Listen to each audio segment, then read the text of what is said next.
You guys wanna hear a dry joke? Desert. Get it?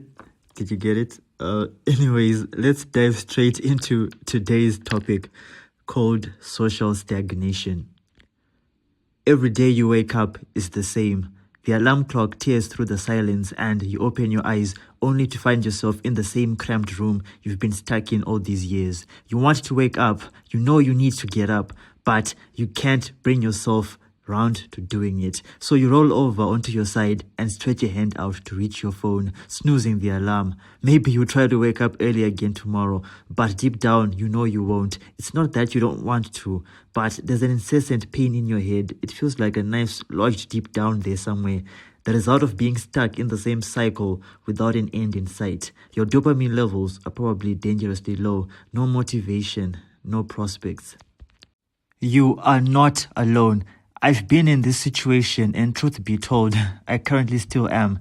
Every day just seems the same, and it eats away at you until you start to feel like you have nothing left to give. No enthusiasm for life or energy to make new connections. It's almost like this kind of vicious cycle where you don't have the enthusiasm to go out and have new experiences, and yet at the same time, you still stay stuck, and because you're stuck, you start to feel depleted and drained until you almost have no energy left. Next thing you know, you can't get up, and yet if you stay down, the pain in your mind forces you to stand, crushing you against a wall that's closing in on you, forcing you to get back down. It feels suffocating, constricting, and few people would know the pain unless they have also experienced it for themselves. But why does this happen, you might be wondering. Trust me, I know that breaking out of this cycle is hard because I'm also still yet to break out, but identifying some of the causes may help us tackle them head on. The first and potentially more obvious is that social stagnation and therefore the crushing weight of depression and loneliness that it entails is brought on by our own comfort zones. Yep, sometimes the very thing that feels safe is literally what's keeping you down. From our previous video about the hometown trap, we saw that the comfort zone involves the same places, the same people, same routines, same conversations, keeping us stuck in the same cycle or loop. There's many causes to this, and if you're comfortable sharing, you could tell us your experience in the comment section. But if I'm being honest with you guys, I think that after much reflection and realization, the reason that I am still stuck in my comfort zone is because of a fear of rejection. For the social butterflies, it might sound silly, but I've had cousins who are confident and outgoing make fun of me, but I don't think that people understand what it's like. You'll be already coming from a place of mental exhaustion.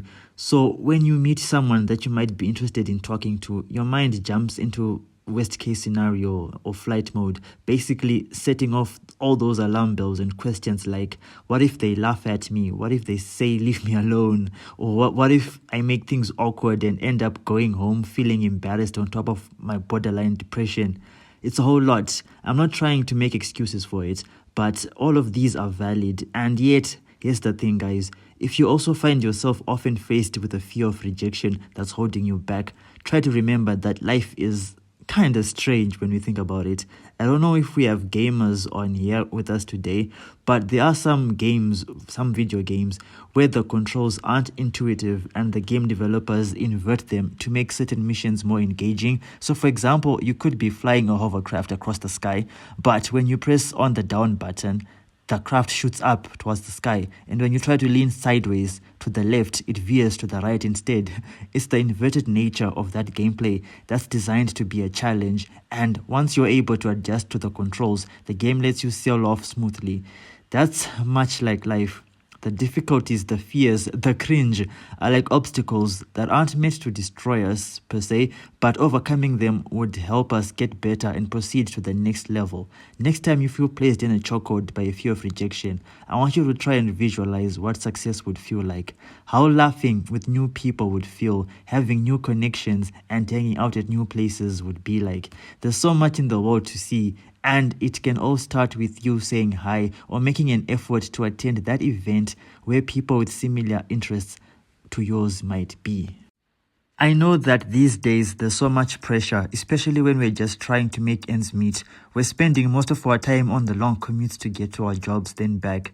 So many stresses, so many bills, it can literally end up feeling like you're boxed in a cage or trapped on a hamster wheel. But guys, we literally have to fight back to reclaim our enthusiasm for living. It doesn't have to be this way.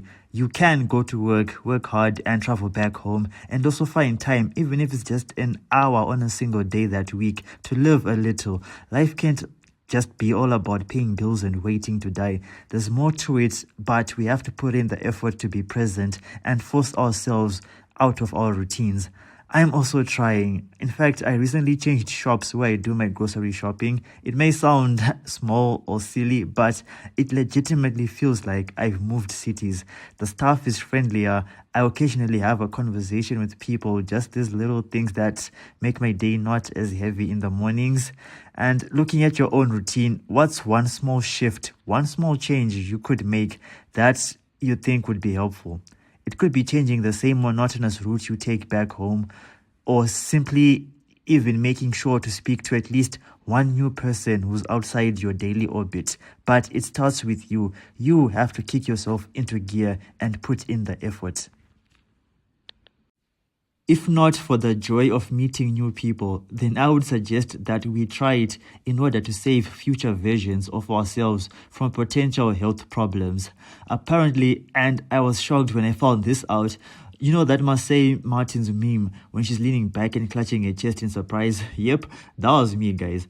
Turns out social isolation can lead to depression and conditions such as anxiety, heart disease, and ultimately even heart attacks, according to the American Health Association. But don't panic. You have time. You still have time to listen to the pain in your body. Use it as a signal. It could be that incessant feeling of a stab-like sensation in your head that we spoke of earlier, or physical pain in your chest. You know, aside from visiting your doctor, potentially the best thing you could do for your long-term health is strive to build more meaningful, deeper connections. It doesn't have to be an entire roster of people. We're not shooting for football team numbers, but we are hoping for just one or two meaningful connections with friends, or a small community of truly connected people. It is within reach and it can be attained. We just have to be willing to try. Keep trying, guys, and don't give up. In our next video, we're going to take a look at some techniques to help with our health and fitness, so that we at least work on our health and bodies while also aiming towards finding and making these deeper connections. To recap some things that could help us, being intentional about meeting new people and building connections is one of them, especially when it comes to things like attending events with like-minded people or switching up your routines from time to time. This has been our discussion for today, and I'll be back again next Sunday. I hope you enter this week with renewed vigor and a drive to seize the day. Always remember that you too belong in this world. You are alive, you are known, you are remembered, and above all, you too are human. See you guys in the next one. Have a blessed week.